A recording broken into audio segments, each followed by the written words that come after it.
shining like the sun. At the trumpet call, lift your voice, give a jubilee. Now it's time till salvation comes.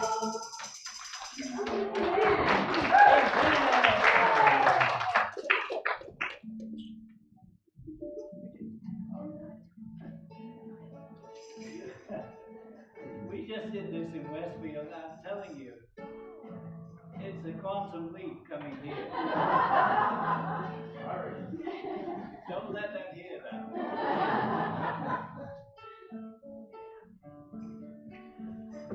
Let's, before we turn our eyes on Jesus, I just noticed the words of the last hymn that we're doing today. Jesus walked this lonesome valley. He had to walk it by himself. And then it's rather a negative ending to that song. We still have to stand it by ourselves, but we don't have to stand it by ourselves because Jesus has done it for us. Amen. We have our faith. So let's turn our eyes on him. Turn your eyes on Jesus. Go full in his wonderful face. And the things of earth will grow strange in the light of his glory and praise. Turn your eyes on Jesus. Look full in his wonderful face. And the things of earth grow strange in the light of his glory and grace.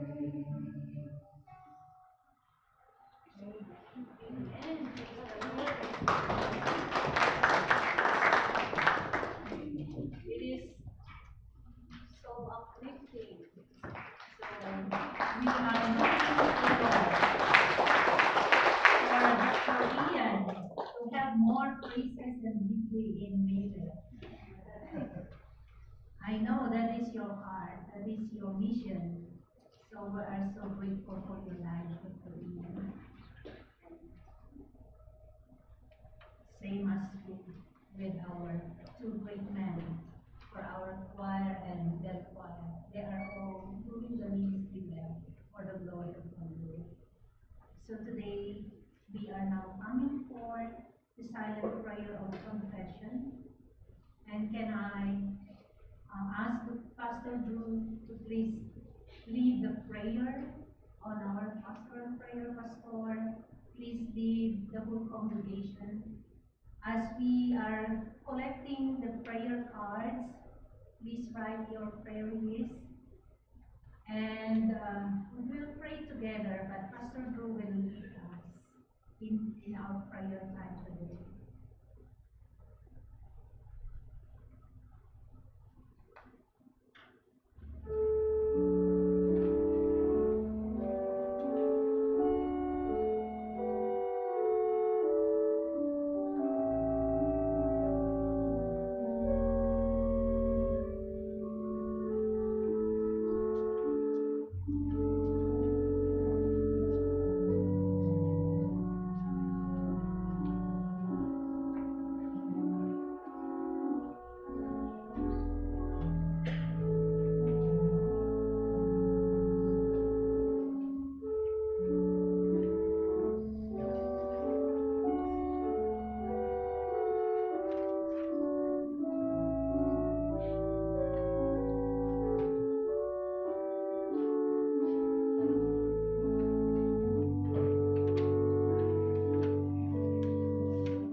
for you, Pastor Drew, to please pray and lead us in a pastoral prayer, including those prayer requests.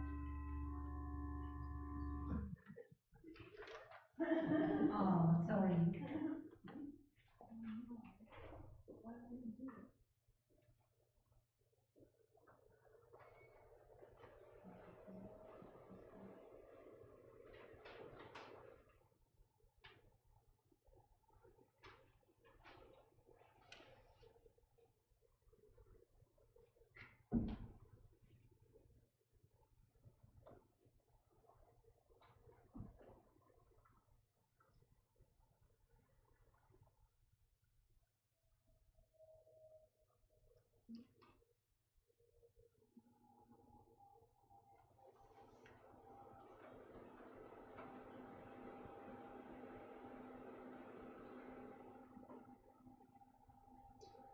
Let us pray.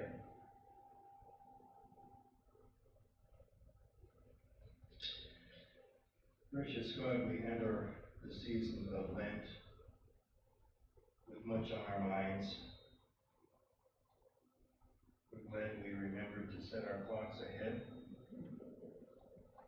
We look forward to the opportunities to serve you. But we ask you now to be with us through this journey of introspection as we move toward what is perhaps the low point of our Christian year, but which thankfully leads to the high point. We have many concerns. We ask that you hear our prayers on behalf of Conrad and Pam as Conrad prepares for his surgery on Tuesday. Give them a sense of your peace. Enable them to know of your presence. And guide the hands of the surgeons and the anesthesiologists and the nurses and technicians and all who will be caring for him during and after his surgery. We lift up Footsteps team. They will be having their first meeting, and we pray that your Spirit be with them and lead them as they plan for their programs and their weekends.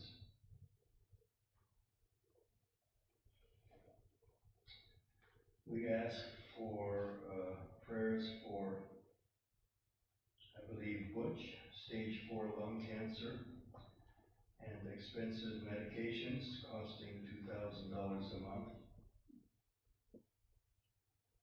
We pray for safe traveling to Houghton today for them.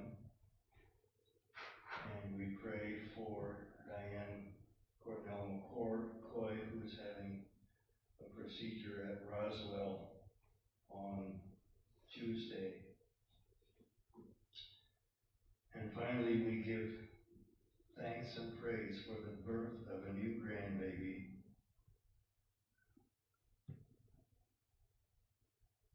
Well, it says on the 20th. I assume perhaps that's still in the future. But we hope that everything will go well. Your Spirit, O God, has anointed us. It has given us a sense of your presence, a sense of joy, a sense of seriousness, a sense that your Spirit will never depart.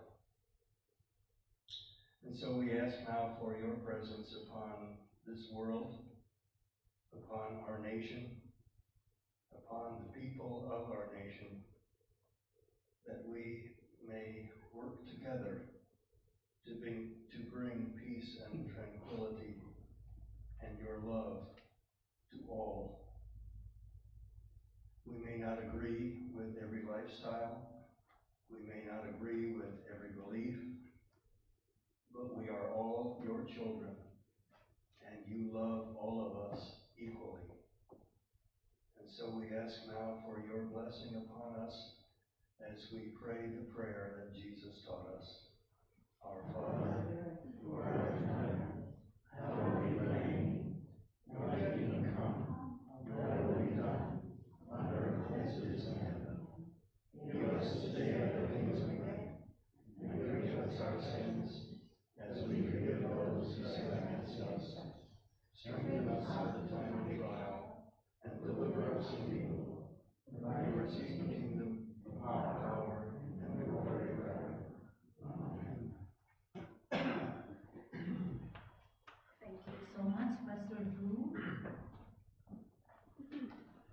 And now, let us listen to our choir, the song Into the Woods, with this third song.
It was been so great.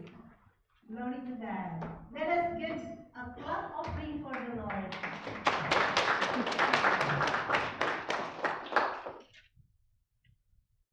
Let us now come to the prayer of illumination. Let us all pray.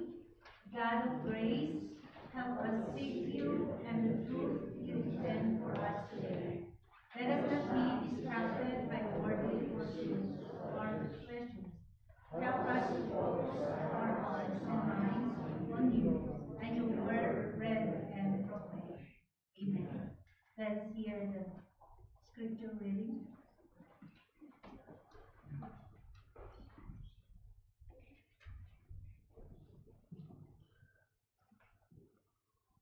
Our first reading is from Psalm 91, verses 1 through 2 and 9 through 16. Whoever dwells in the shelter of the Most High will rest in the shadow of the Almighty. I will say of the Lord, He is my refuge and my fortress, my God in whom I trust. If you say, the Lord is my refuge, and you make the Most High your dwelling, no harm will overtake you, No disaster will come near your tent, for he will command his angels concerning you to guard you in all your ways. They will lift you up in their hands, so that you will not strike your foot against a stone. You will tread on the lion and the cobra. You will trample the great lion and the serpent. Because he loves me, says the Lord, I will rescue him. I will protect him, for he acknowledges my name. He will call on me, and I will answer him. I will be with him in trouble. I will deliver him and honor him. With long life I will satisfy him and show him my salvation. And then from Luke chapter 4, verses 1 through 13. Jesus, full of the Holy Spirit, left the Jordan and was led by the Spirit into the wilderness, where for 40 days he was tempted by the devil. He ate nothing during those days, and at the end of them he was hungry. The devil said to him, "If you are the Son of God, tell this stone to become bread." Jesus answered, "It is written, man shall not live on bread alone." The devil led him up to a high place and showed him in an instant all the kingdoms of the world. And he said to him, "I will give you all their authority and splendor. It has been given to me, and I can give it to anyone I want to. If you worship me, it will all be yours." Jesus answered, "It is written, worship the Lord your God and serve him only." The devil led him to Jerusalem and had him stand on the highest point of the temple. "If you are the Son of God," he said, "throw yourself down from here, for it is written, he will command his angels concerning you to guard you carefully. They will lift you up in their hands so that you will not strike your foot against a stone." Jesus answered, "It is said, do not put the Lord your God to the test." When the devil had finished all this tempting, he left him until an opportune time. This is the word of the Lord. Thanks be to God.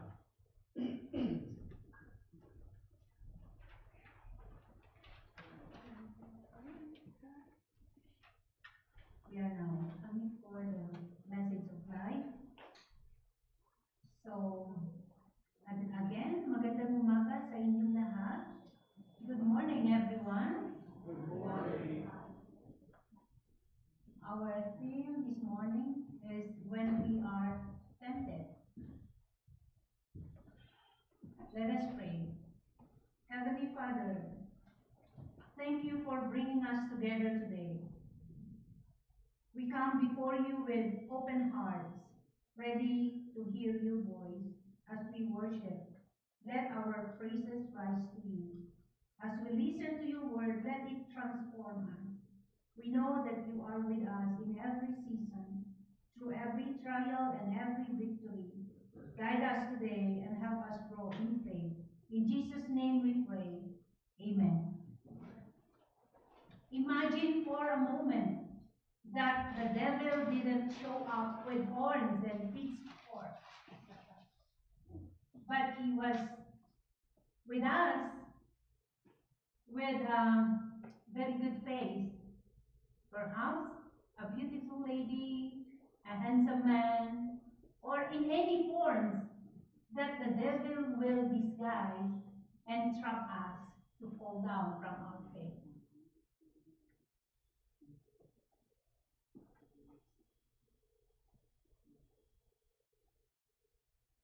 Temptation will often come after a higher point in our spiritual life or ministry. Satan is a real being, a created but rebellious fallen angel, and not a symbol or anything idea. He is real. And he constantly fights against God and those who follow and obey him. And he doesn't want you to enjoy your life. He doesn't want you to enjoy your favor from God. Because he was fallen angel and he already disconnected with his relationship with our God.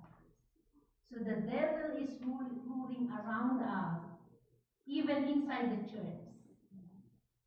And you know, I told the Westville people this morning, because this is the day, the very first day of our daylight saving time. They might call out this morning that Phil is sleepy while I'm doing my sermon. And the Satan is there, the devil is there beside them and keep on telling him, come on, sleep. It's very good to sleep today. Pastor is giving her sermon. So that is the work of the devil. And he's going to approach you in 3 ways.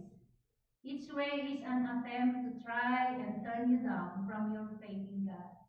3 things that the devil thinks that might work, might tempt you to wander off the narrow way. So what do you think those 3 things this morning? Thinking about these questions and sincerely wrestling it with this, an important aspect of our Lenten journey. The text describes the temptation of Jesus in the wilderness, where he faces 3 distinct temptations from the devil. From our first study with Pastor Tyler last Thursday, I have one word that I remember from him. That is, what will you give up this Lenten season? What will you give up this Lenten season? And I heard Andy, because he cannot do the fasting, and she said, I can give up one of the passion that she did, like the game from her cell phone. And what will you do? How about you? What will you give up this Lenten season? That is 40 days. We are preparing ourselves, our spiritual life, for the duration of 40 days. And you know, one of the very best thing that we can do, like I heard from one pastor with his sermon, very good thing to do is maybe you can give up one of your snacks. You can have your diet these 40 days of Lent. And from that one snack, maybe 1 in the morning, you can give up that, and you can just only have 1 snack at afternoon. And from that, the budget can be $5 or $10. You can set aside that dollar. You can set aside that sum of amount. And you can put that in a box and put it there for mission. Until you collected all those and give it to the Easter Sunday and offer it to the Lord. Lord, this is what I gave up for you. I gave it for your glory. Amen? So that is the journey for our Lenten season. So these temptations today from our gospel reading can be categorized in 3. Physical, emotional, and psychological challenges. It's targeting different aspects of human weakness. Of course, that is our weakness. So we come now to the first temptation of Jesus, and that is physical. Jesus' temptation narrative teaches us to govern ourselves from the allurement of food or vices that imperil our body, a temptation that devalues physical well-being. Food. This is our basic needs, right? Aside from shelter, aside from water, this is our universal basic needs. So we are often easy to give up when we feel so hungry. And there are some of families that when their members of the families were really hard up and they don't have anything to eat, and then the father or the mother will be forced to get the food from groceries or other stores. They are forced to do that just to survive. So this is one of the very universal temptations of all the world that we are dealing in. So after fasting for 40 days, Jesus is hungry, and the devil tempts him to turn the stones into bread. Of course, he can do that. He is our Lord Jesus Christ, performing miracles, right? This represents the temptation to satisfy bodily needs at the expense of spiritual priorities. You know, gluten is one of the sins. And my mother, when she was still alive, she was really undisciplined in her diet. When we're talking about the food, she was a diabetic person, but she often really disobeyed the order from the doctor, from her doctor. And I often tell her that, Mom, you're a diabetic. You're eating again the sweet. But she said, never mind. I have my medicine with me. You see? So, oftentimes, we are responsible and we must be the good stewards for our physical body. I remember one pastor before. She is our senior pastor. And he always told us the discipline we must have with the food that we about to intake. And he said, you young pastors, please take note that, put it in your mind, that not all food that was offered in the table, because we are pastors, and when we go to some parties, birthdays, or any others that they called us, and there were a lot of foods, huge of foods there. And this pastor said, not all foods that was there will be eaten and good for your body. And that's what I put it in my mind. I've been sick. I maybe because of the high cholesterol last time in Philippines, and I know that is because of some of the birthdays and some of the eating fellowship we had in the Methodist.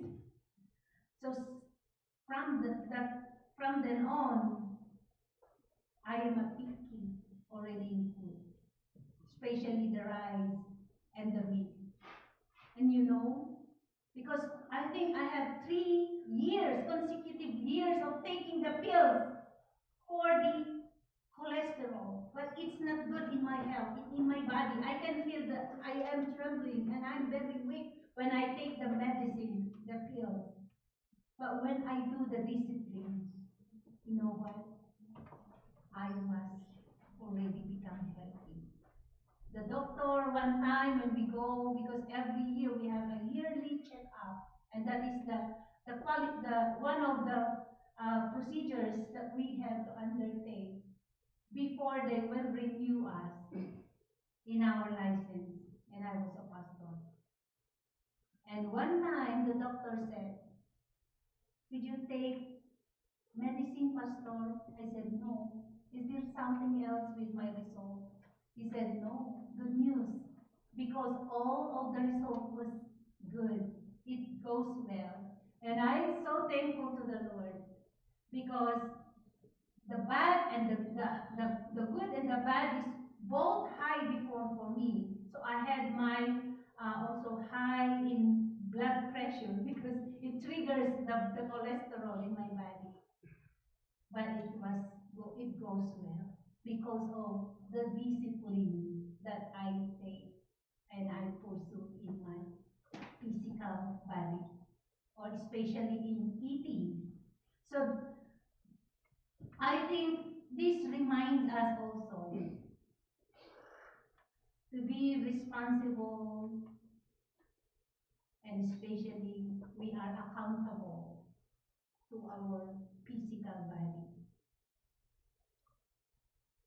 Our lives are not about much more than eating and drinking and working and sleeping.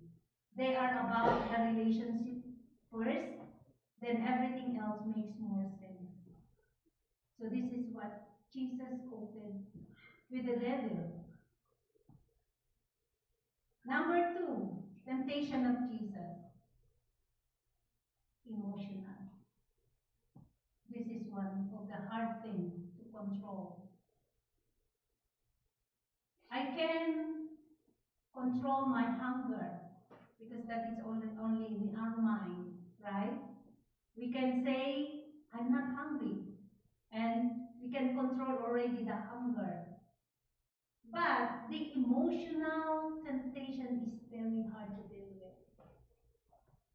It is hard,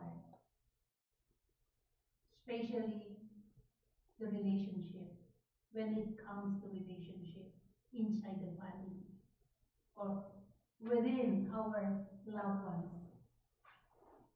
The devil offers Jesus power over all the kingdom of the world if he will worship him.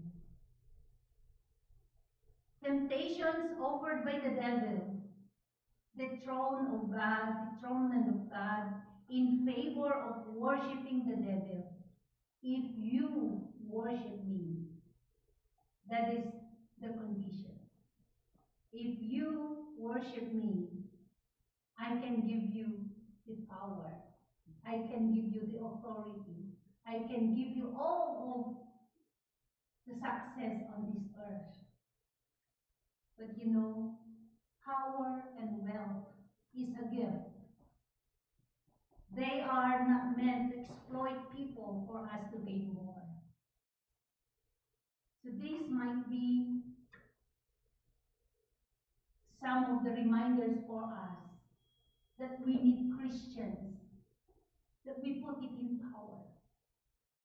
Those that was chosen people, chosen by God to lead our country, to lead our community, so that the power that invested in their hands to lead us will be going to the glory and honor for our Lord. The emotional attraction of power can lead people to compromise their faith in pursuit of worldly success. And this is the reality.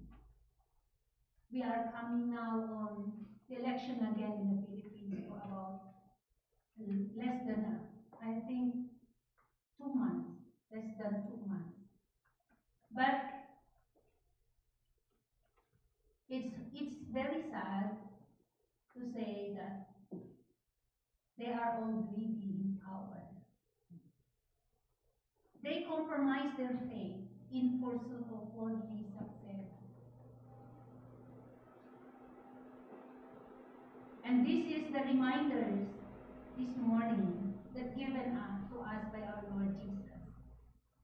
If we learn to accept and love his deceptions more than God, we allow evil to ascend to the throne that is supposed to be God. So if we allow our greediness, if we, exchange the power and we worship the devil in exchange for your power and authority, and you put the devil at the throne and you dethrone God. And that throne should be for our God in your heart and in your life. Jesus again counters with the scripture, and he teaches us that devotion to God must come first, must be the priority before all earthly ambitions, no matter how grand they may seem. And this is what I told to God before. I have many chances to work in Canada when I was there. There were many sponsors that are willing to give me visa because they like me. When I worked with my part-time jobs, they said, I am willing to give you visa, you stay with me. But I said, if it's not you, Lord, if it's not you, then please don't do it. Because my heart is for the ministry. And I'm so thankful that I'm not tempted to grab those opportunities to get more money in Canada, in exchange for my calling to serve the Lord. So, you know, I said no. I have my greater priority to serve God. I'm a pastor, and I know I'm willing to wait, even if it takes me longer waiting for my applications going here. And this is my feeling and my convictions and my commitment and dedication. I cannot exchange my worldly ambition or dream for my calling to the Lord. And praise God, because He was always with us. From the commitment and dedication we have, God and grant me the desire to serve Him with gladness. Our power and wealth should not distort, but rather enhance our relationship with the Lord. So the power and the wealth that God had bestowed us and blessed us, this should not be the hindrance. This should not be the reasons of getting apart from the relationship we have inside the family. We might have different views of what is happening now, but let not be that causes, the separations of the families, the relationship of the families. Respect each other. Amen? Let us respect, and let us, even you don't agree with his idea or his principles. So let us not be the will, the authority, the power that causes the disconnections of the relationship inside the family. Amen? Let us all respect and honor each other. And let us all enhance our relationship with each other, especially with the Lord. Our task is to worship, is to serve, and trust and love and leave the rest to God. We don't have the control of everything. The only focus is to worship Him, to serve Him, to trust and love, and the rest will God, and the rest is in God's hand. God will take, and God is in control. Amen? So number 3, we are now coming to the final one.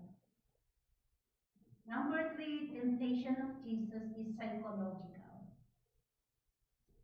When we say psychological, it is on our mind. It's a logic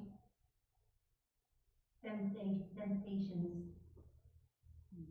The devil challenges Jesus to throw himself from the pinnacle of the temple, suggesting that God's angels will save him. This statement came from Psalm. He quoted from the first reading that we read this morning from Cassie. This is it.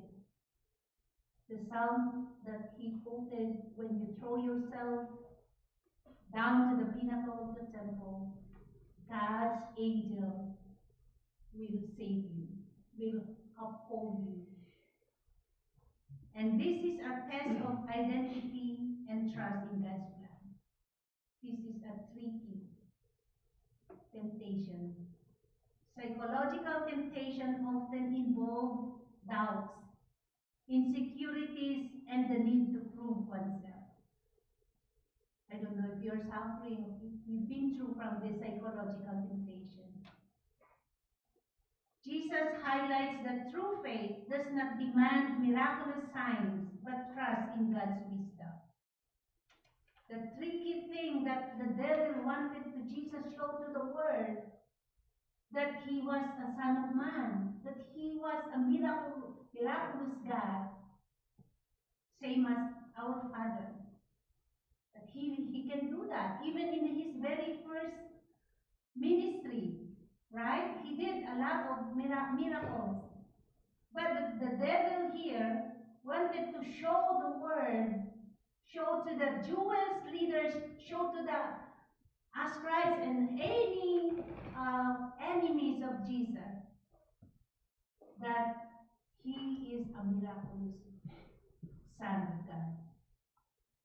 But what Jesus is reminding us of today is that sometimes it is better to do something in the right way and fail than to do something in the wrong way and succeed.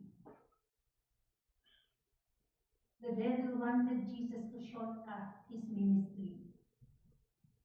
And sometimes this is also what the devil tempting us. Especially now, in our modern day. We are living in, especially the kids. We are living now in a very high-tech years. We are used to have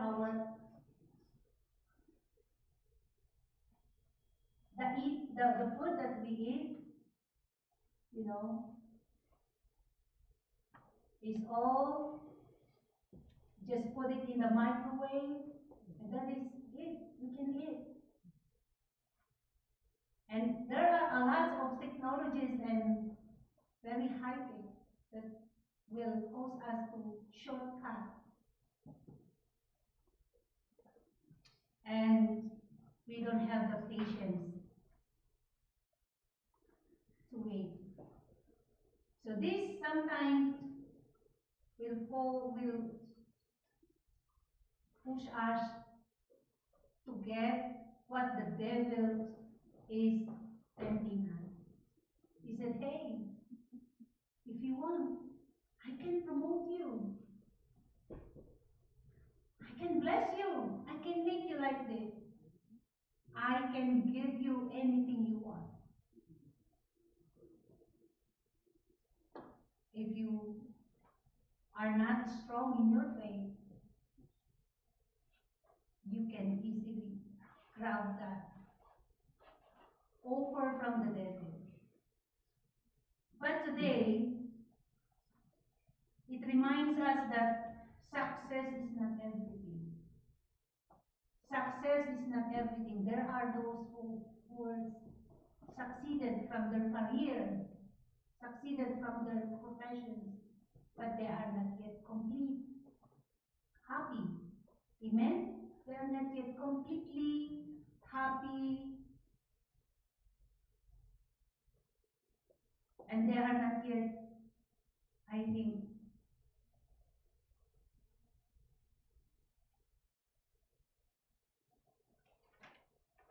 having their good life. We have Mother Teresa here.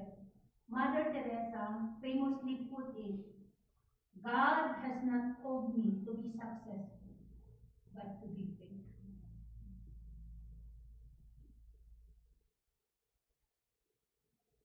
God has not called me to be successful, but to be faithful. We should not exchange our dreams, our plans, and ambitions in this life. Because the matter here is being faithful to our God. We are called to be faithful and to trust the results to God. The devil took advantage of the Lord's weakened emotional and physical state due to his fasting and internal struggle over his call and mission. This could apply to us. We can relate to Jesus Christ, where temptation is the strongest when we are at our lowest point in life, when we are dealing with problems, pains, or anything that you are in your lowest part of your life, the devil is there. He is very near to tempt us. But, like Jesus Christ, we should learn how to denounce, how to resist these temptations and remain firm in our faith. Today's text reminds us that our capacity to repent and to resist temptations comes from our relationship with God. Like what I said, if we have our deeper relationship with God, we can easily resist the temptation. We have our fear here in our heart to commit sin in front of the Lord. So we can resist, we can denounce temptations if we have our closer relationship, if we have our strong faith with God, and the grace of His deliverance, rather than from our own strength. Of course, we cannot do that. We don't have the power. We don't have the control to resist the temptation. But if you have your faith, you have your deeper relationship with Him, you can rest assured that as Jesus has defeated Satan, you can also be a victorious one. Amen? You can have the victory no matter what is happening in your life.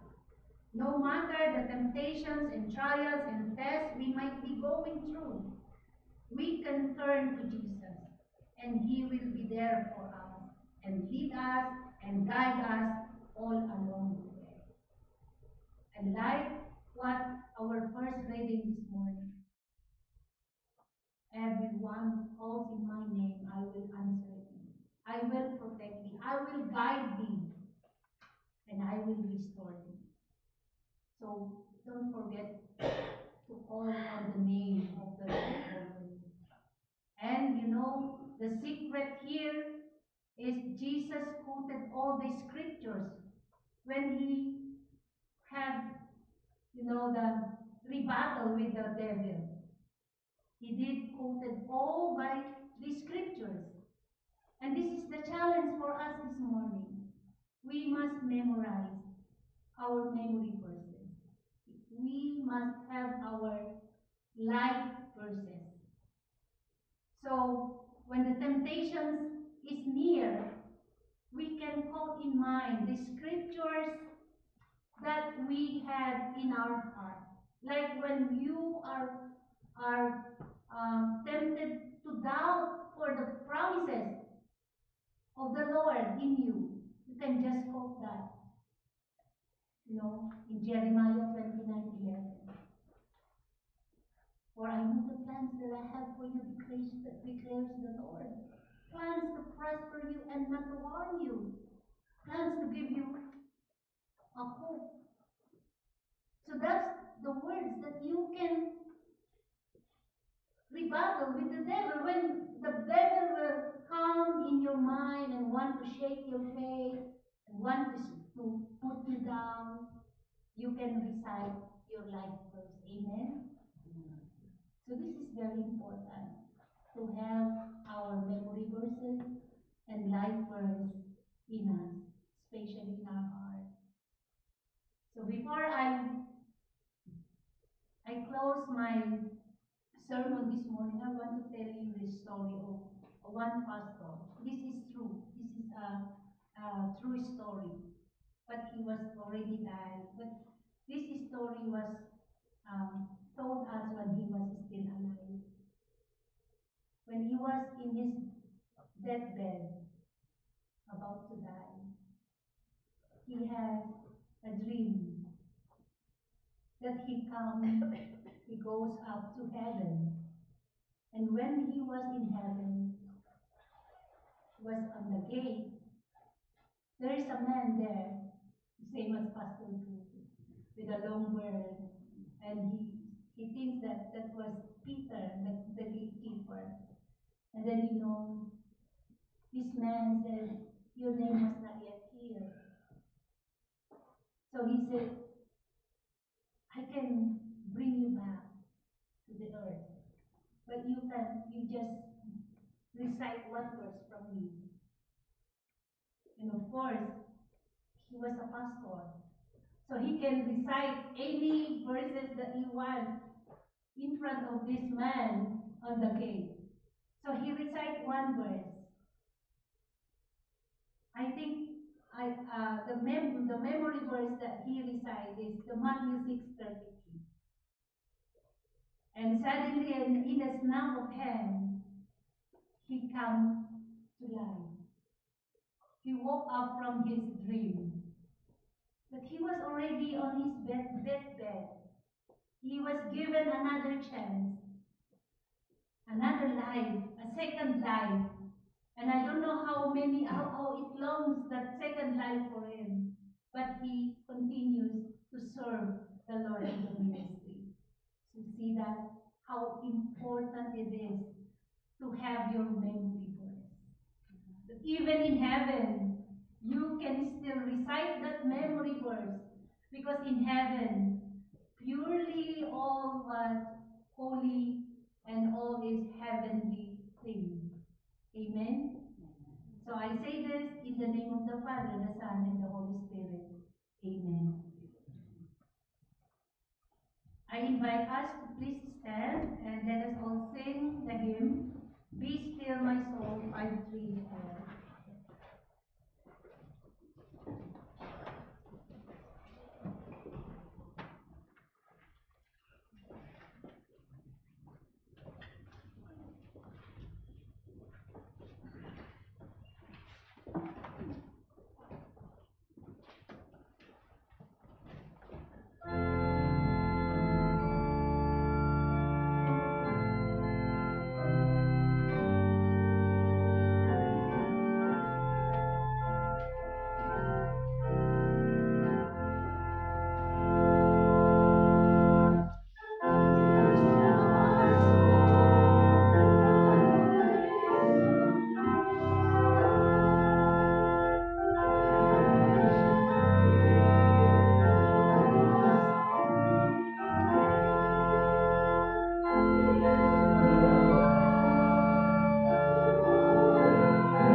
offerings and thanksgiving for our Lord, I will ask the ushers, please come forward, please take our offering.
Let us pray. Faithful God, who journeys with us through the wilderness of our lives, as we offer these gifts, we remember your sustaining presence. In this period of spiritual renewal, strengthen us to resist temptation and guide us to live in community with love and grace. May these offerings be signs of hope and acts of compassion that reflect the love you have shown us in Christ. Empower us to rise together, supporting one another on this journey of faith and transformation. In the name of Jesus, our Redeemer, we pray. Amen.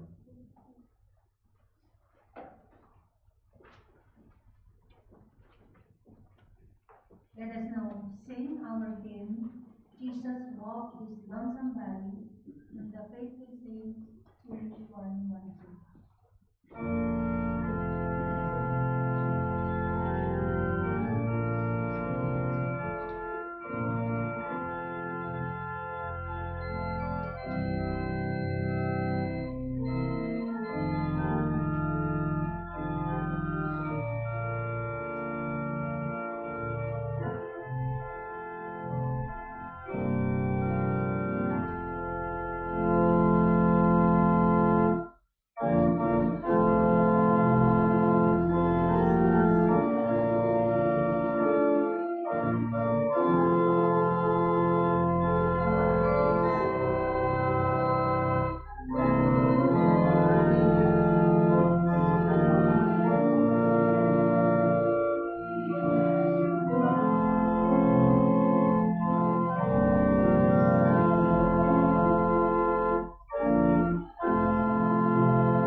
shelter of the Most High, and abide in the shadow of the Almighty, will find in God your refuge and strength.